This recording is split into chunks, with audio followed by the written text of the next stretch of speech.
तो भाई देखो, आज की जो वीडियो है ना वो बहुत ही खास होने वाली है, बहुत ही हटके होने वाली है। तो इस वीडियो को एंड तक जरूर देखना। लेकिन उससे पहले भैया बहुत ही इंपॉर्टेंट सूचना कि जल्दी से जाकर डिस्क्रिप्शन और पिन कमेंट में दिए हुए लिंक से क्रिकेट एनालिस्ट प्रिया के टेलीग्राम चैनल को ज्वाइन कर लो, क्योंकि भाई 7-8 सीरीज एक साथ चल रही हैं, 2-3 लीग्स चल रही हैं। तुमको पता भी नहीं होगा कितने मैचेस चल रहे हैं, लेकिन प्रिया जी सब कुछ जानती हैं। इसीलिए उनके टेलीग्राम चैनल पे फ्री में सारी प्रेडिक्शंस आ रही हैं। वरना व्हाट्सएप चलाते होगे, व्हाट्सएप नंबर स्क्रीन पे है, जाके एक बार व्हाट्सएप करो, सारी डिटेल्स वहां पे मिल जाएंगी। उसके बाद भैया मस्त उन प्रेडिक्शन को उठाना, जितने भी मैचेस चल रहे हैं उनके लिए टीम वगैरह बनाना, प्रेडिक्शन वगैरह करना।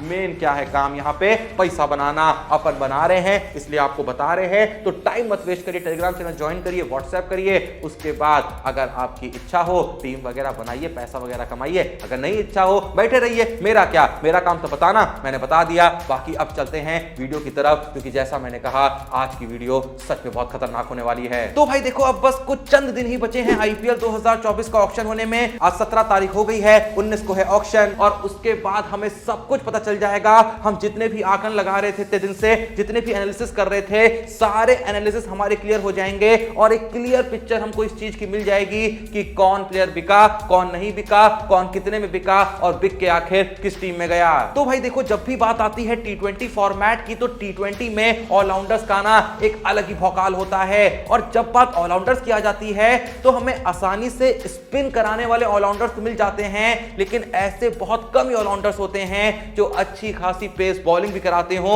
लेकिन सेम टाइम पे टी20 फॉर्मेट के हिसाब से बैटिंग में एक अच्छी खासी हिटिंग भी कर लेते हो। तो भाई आज की वीडियो को एंड तक देखना, क्योंकि आज की वीडियो में मैं आपको यह बताने वाला हूं कि आईपीएल 2024 के ऑक्शन में सारी ही टीमों की जो नजर होंगी वो किन टॉप पेस ऑलराउंडर्स पे होंगी। कुछ चंद नाम हैं, पर ये गारंटी है कि ये नाम बहुत अच्छे प्राइस में जाएंगे, क्योंकि ये नाम जितनी अच्छी पेस बॉलिंग करते हैं उतनी ही शानदार बैटिंग भी करते हैं। और बैटिंग से मेरा मतलब वो टुकुर टुकुर वाली बैटिंग नहीं भाई, कतई खतरनाक टी20 वाली बैटिंग, जहां अपनी मर्जी से चौके लगा सके और अपनी मर्जी से लंबे लंबे छक्के लगा सके। तो आओ इस लिस्ट की शुरुआत करते हैं none other than lord Shardul Thakur से। देखो, मैं एक चीज को लेके तो कंफर्म हूं कि शार्दुल ठाकुर आईपीएल 2024 के ऑक्शन में अच्छे खासे महंगे प्राइस पे जाएंगे। मेरे हिसाब से भाई 7-7.5 करोड़ तक शार्दुल ठाकुर के लिए यहां पे जाना चाहिए। अगर कोई टीम नहीं जा रही है तो अपना ही नुकसान कर रही है। पता नहीं, अंदर ही अंदर एक फीलिंग आ रही है कि शार्दुल ठाकुर जो हैं वो वापस से चेन्नई रिटर्न कर सकते हैं, जब तक कोई बहुत ज्यादा प्राइस उन पे ना लगाए। अगर एक ठीक ठाक प्राइस उन पे लगेगा ना, तो चेन्नई जो है उनके पीछे भागेगी, क्योंकि मैं पहले भी कई बार कह चुका हूं कि चेन्नई को एक अलग ही शौक होता है अपने खून को वापस से अपनी टीम में शामिल करने का। हो सकता है केकेआर भी ठाकुर के पीछे भागे, क्योंकि ठाकुर ने कुछ बहुत खराब कभी नहीं किया है, कहीं भी नहीं किया है। ठीक ठाक बैटिंग कर लेते हैं, और बॉलिंग की भी जब बात आती है, भले ही थोड़े से महंगे साबित होते हैं, लेकिन विकेट लेके देते हैं। और खासकर तब विकेट लेके देते हैं जहां पे पूरी टीम में से कोई भी बॉलर विकेट ना ले पा रहा हो। शायद केकेआर ने शार्दुल को इसलिए रिलीज करा होगा क्योंकि उनका प्राइस बहुत महंगा था। अब वो थोड़ा सा उस प्राइस को कम करना चाहते थे, अपने पर्स के बजट को बढ़ाना चाहते थे। तो ठाकुर से कहा, देखो रिलीज कर रहे हैं, लेकिन वापस से तुमको लेने की कोशिश करेंगे जब तक तुम जरूरत से ज्यादा महंगे ना बिक जाओ। बाकी देखो, बात करें अगर नंबर्स की, तो ठाकुर ने टोटल 25 टी20 इंटरनेशनल खेले हैं और वहीं 86 आईपीएल मैच खेले हैं। इन 25 टी20 इंटरनेशनल मैच में जहां शार्दुल ठाकुर की बैटिंग स्ट्राइक रेट 180 की रही है। हाँ भाई, टी20 इंटरनेशनल में ठाकुर की जो स्ट्राइक रेट है वो 180 की है, तो वहीं आईपीएल में भी जो ठाकुर की स्ट्राइक रेट है वो 140 की है। वहीं बात करें बॉलिंग की काबिलियत की, तो इन 25 टी20 इंटरनेशनल में जहां ठाकुर ने लिए हैं 33 विकेट, तो वहीं 86 आईपीएल मैचेस में ठाकुर ने चटके हैं 89 विकेट। अब चलें अपने दूसरे पेस ऑलराउंडर की तरफ, जिस पे होगी हर टीम की नजर, तो वो हैं पैट कमिंस। अगर हम पैट कमिंस के नंबर्स को देखें तो 50 टी20 इंटरनेशनल में जहां बैटिंग स्ट्राइक रेट उनकी 123.4 की रही है, तो वहीं टी20 इंटरनेशनल में उन्होंने लिए हैं टोटल 55 विकेट। अगर देखें उनके आईपीएल करियर को, तो बहुत शानदार तो नहीं है, आईपीएल में थोड़े से फीके पड़ते रहे हैं, लेकिन कमिंस की काबिलियत को हर कोई जानता है। जो एक्सपीरियंस फिलहाल उनके पास है, चाहे टी20 में, चाहे ओडीआई में, चाहे टेस्ट में, हर कोई उससे वाकिफ है। पर फिलहाल तो बात होनी चाहिए टी20 की ना, तो टी20 में भी ऑस्ट्रेलिया के लिए वो अच्छा खासा योगदान देते रहे हैं। थोड़ा सा आईपीएल में फीके पड़ जाते हैं, क्योंकि अगर हम आईपीएल के नंबर्स में नजर डालें तो जहां 42 आईपीएल मैच में बैटिंग स्ट्राइक रेट तो कमिंस की शानदार है 152.21 की, लेकिन विकेट इन 42 मैचेस में मात्र वो 45 ही ले पाए हैं और अच्छे खासे महंगे भी रहे हैं। लेकिन इसका मतलब ये बिल्कुल भी नहीं है कि लोग उनको टीम में लेना नहीं चाहते हैं। भाई ऑक्शन में देखना लोग टूट पड़ेंगे कमिंस के लिए। अगले पेस ऑलराउंडर जो इस लिस्ट में शामिल हैं उनका नाम है क्रिस वोक्स। क्रिस वोक्स ने इंग्लैंड के लिए चाहे टेस्ट में कह लें, चाहे ओडीआई में कह लें, चाहे टी20 में कह लें, बहुत ही इंपॉर्टेंट कंट्रीब्यूशन दिया है, ये आप सब भी जानते होंगे।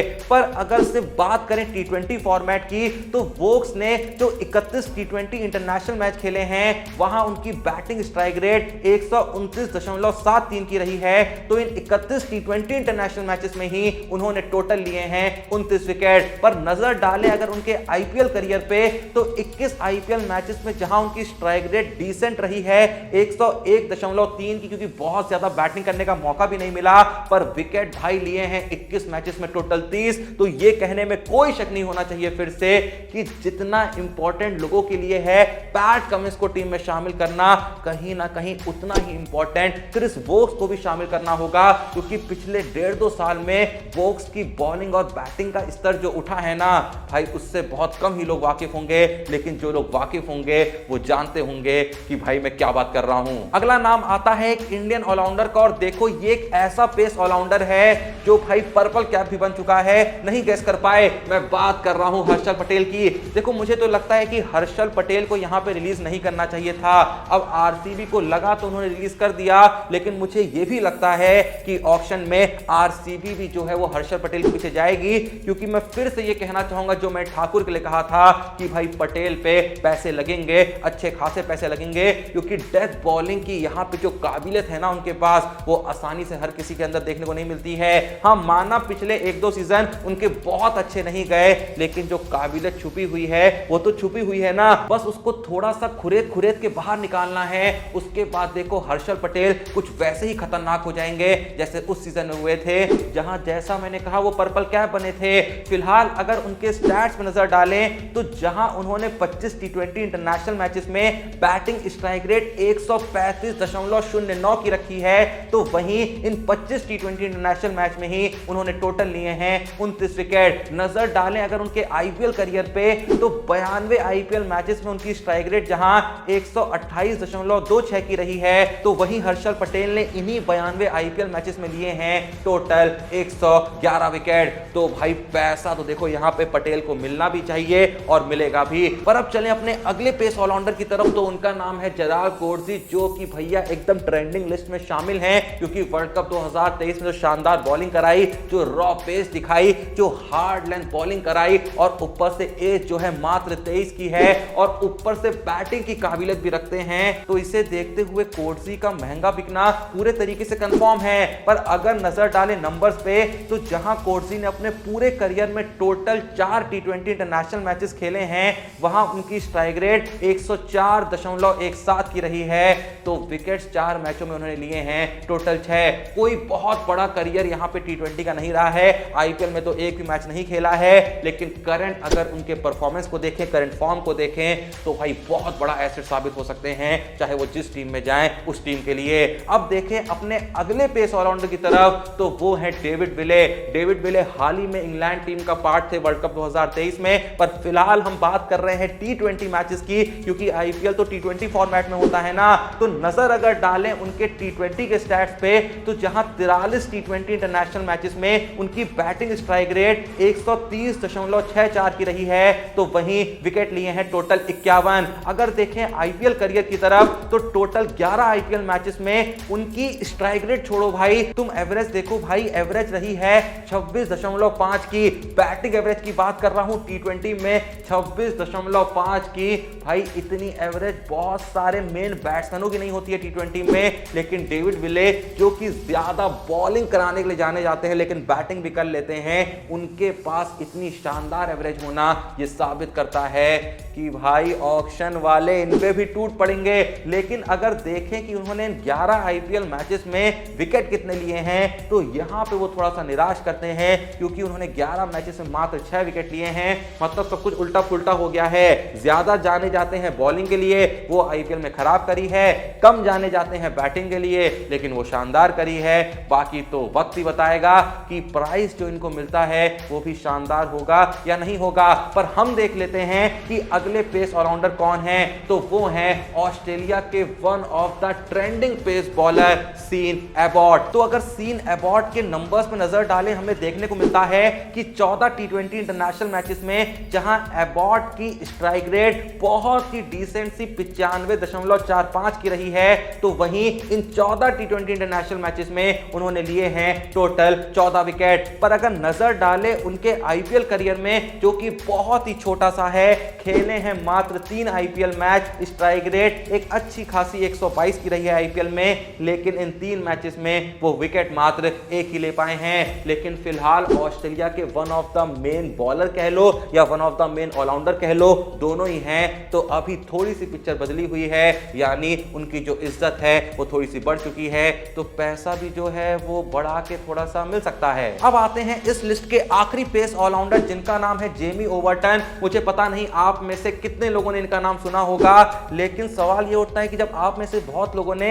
इनका नाम नहीं सुना है, तो आखिर मैंने इनको टॉप पेस ऑलराउंडर्स की लिस्ट में रखा क्यों है? क्योंकि मैं बता दूं कि ओवरटन ने अभी तक टी20 इंटरनेशनल में एक ही मैच नहीं खेला है, आईपीएल में एक ही मैच नहीं खेला है, मात्र एक टेस्ट मैच खेल रखा है अपने इंटरनेशनल करियर में। लेकिन फिर से सवाल यही उठता है ना कि मैंने इनको क्यों रखा है? तो भाई इस बंदे ने लीग्स में जो बवाल मचा के रखा है, चाहे बिग बैश कह लो चाहे कुछ भी कह लो, मतलब भैया खतरनाक बैटिंग खतरनाक बॉलिंग दोनों से ही कमाल करके रखा है। और अगर तुम्हें थोड़ा सा शक हो रहा है ना, तो ये सुन लो, मैंने कहा ना मात्र एक टेस्ट मैच खेला है हाल ही में, तो उस एक टेस्ट मैच में भाई साहब ने बैटिंग में 97 रन मारे और बॉलिंग में 2 विकेट ले लिए, जबकि टेस्ट में विकेट लेना इतना आसान नहीं होता है। तो भाई इसीलिए कह रहा हूं सारी टीमें जो हैं नजरें टिका के बैठी हैं जेमी ओवरटन पे, और देख लेना मेरे हिसाब से 4-5 करोड़ तक तो ये बंदा जाएगा। खैर जो भी ये वीडियो देख रहा है, मैंने जितने भी आपको पेस ऑलराउंडर्स यहां पे बताए, आपके हिसाब से टॉप 3 पेस ऑलराउंडर्स कौन होंगे जिनको मिलेगा आईपीएल 2024 के ऑक्शन में भर भर के, मतलब भैया भर भर के रोकड़ा मिलेगा? जो भी वीडियो देख रहा है अपना जो भी जवाब है कमेंट में जरूर बताइएगा। इसके अलावा जैसा मैंने कहा कि डिस्क्रिप्शन और पिन कमेंट में दिए हुए लिंक से क्रिकेट एनालिस्ट भैया के टेलीग्राम चैनल को जरूर ज्वाइन कर लेना, क्योंकि भाई क्रिकेट के इतने मैचेस चल रहे हैं, तो पैसा कमाने का मौका मिस नहीं करने का, जल्दी से जाने का, टेलीग्राम चैनल ज्वाइन करने का। व्हाट्सएप नंबर स्क्रीन पे है, जाके बस एक डीएम करने का, एक्यूरेट प्रेडिक्शन सारे ही मैचेस की उठाने का और मस्त पैसा कमाने का। हम कमा रहे हैं इसलिए आपको बता रहे हैं, बाकी आप समझदार हैं, जो ठीक लगे वो करिएगा। बाकी वीडियो पसंद आई तो लाइक जरूर कर दीजिएगा, चैनल को सब्सक्राइब कर दीजिएगा। मिलते हैं नेक्स्ट वीडियो में, तब तक के लिए जय हिंद, धन्यवाद।